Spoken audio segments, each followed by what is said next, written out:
Hello दोस्तों, आज हम पढ़ेंगे प्रेजेंट परफेक्ट कंटिन्यूअस टेंस पूर्ण निरंतर वर्तमान काल या प्रेजेंट परफेक्ट इम्परफेक्ट टेंस पूर्ण अपूर्ण वर्तमान काल, जो प्रेजेंट टेंस की चौथी पार्ट है। इनका हिंदी पहचान है वाक्य के अंत में से डैश डैश रहा हूँ, से डैश डैश रही हूँ इत्यादि। इसका स्ट्रक्चर है subject helping verb have been या helping verb has been. Main verb की फर्स्ट फॉर्म में ING plus object and plus since या for and other word. Since का हिंदी मीनिंग है से, जो पॉइंट ऑफ टाइम एग्जैक्ट समय को बताने के लिए उपयोग होता है। वहीं फॉर का हिंदी मीनिंग भी है से, जिसका उपयोग पीरियड ऑफ टाइम को बताने के लिए होता है, अवधि को बताने के लिए। दोनों में डिफरेंस अब देख सकते हैं। जैसे जहाँ morning, evening, night, afternoon, AM, PM, o'clock हो, वहाँ सिंस का उपयोग करते हैं। वहीं an hour, 2 hours, 3 hours, many hours हो, वहाँ फॉर का उपयोग करते हैं। संडे, मंडे, ट्यूसडे इत्यादि दिनों का नाम हो तो सिंस का उपयोग, वहीं उसे a day, 2 days, 3 days, many days, some days कहने पर फॉर का उपयोग।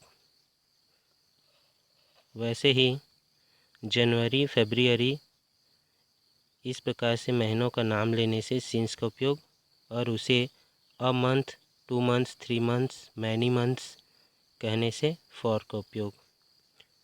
ठीक इसी प्रकार से 2018, 2019, 2022 इस प्रकार से कहने से सिंस का उपयोग, और अ ईयर, 2 ईयर्स, 3 ईयर्स कहने पर फॉर का उपयोग। टेंस के इस पार्ट में हम एक वचन सब्जेक्ट के साथ सहायक क्रिया हैज़ बीन का उपयोग करते हैं। जैसे Ram has been reading since morning, Ram सुबह से पढ़ रहा है। He has been playing for an hour, वह 1 घंटे से खेल रहा है। Radha has been singing since 2010, Radha 2010 से गा रही है। She has been cooking food for 2 years, वह 2 साल से खाना पका रही है। Dog has been barking for many hours, कुत्ता कई घंटों से भौंक रहा है। इनमें से पहले वाक्य का मैं नेगेटिव इंटरगेटिव बनाता हूँ। पहले affirmative, Ram has been reading since morning, Ram सुबह से पढ़ रहा है। Negative, Ram has not been reading since morning, Ram सुबह से नहीं पढ़ रहा है। Has Ram been reading since morning, क्या राम सुबह से पढ़ रहा है। Has Ram not been reading since morning, क्या राम सुबह से नहीं पढ़ रहा है। तो हम अफर्मेटिव से जब नेगेटिव बनाते हैं तो हैज़ और बीन के बीच लिखते हैं नॉट। फिर पहले सेंटेंस का हैज़ राम की जगह और राम को हैज़ की जगह लिखने से बनता है इंटरगेटिव सेंटेंस, यानी तीसरा वाक्य। और नेगेटिव से हैज़ को राम की जगह, राम को हैज़ की जगह लिखने से नेगेटिव इंटरगेटिव सेंटेंस बनता है चौथा वाक्य। आगे देखते हैं। टेंस की इस पार्ट में हम बहुवचन सब्जेक्ट के साथ सहायक क्रिया हैव बीन का उपयोग करते हैं। आई अपवाद है। I have been teaching since 7 AM, मैं 7 बजे से पढ़ा रहा हूँ। We have been writing for 3 hours, हम 3 घंटे से लिख रहे हैं। You have been playing since Sunday, तुम रविवार से खेल रहे हो।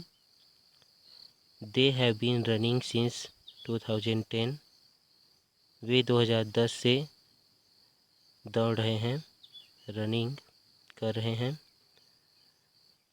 पांचवा, people have been coming here for many years, लोग यहाँ कई साल से आ रहे हैं। अब इनमें से एक वाक्य का मैं नेगेटिव इंटरगेटिव बनाता हूँ, बाकी आप खुद से बनाएंगे। जैसे I have been teaching since 7 AM, मैं 7 बजे से पढ़ा रहा हूँ। Negative, I have not been teaching since 7 AM, मैं 7 बजे से नहीं पढ़ा रहा हूँ। Have I been teaching since 7 AM, क्या मैं 7 बजे से पढ़ा रहा हूँ। Have I not been teaching since 7 AM, क्या मैं 7 बजे से नहीं पढ़ा रहा हूँ। अब बाकी वाक्य का प्रैक्टिस आप इसी प्रकार से कर सकते हैं। आगे हम पास्ट टेंस को पढ़ेंगे इससे आगे।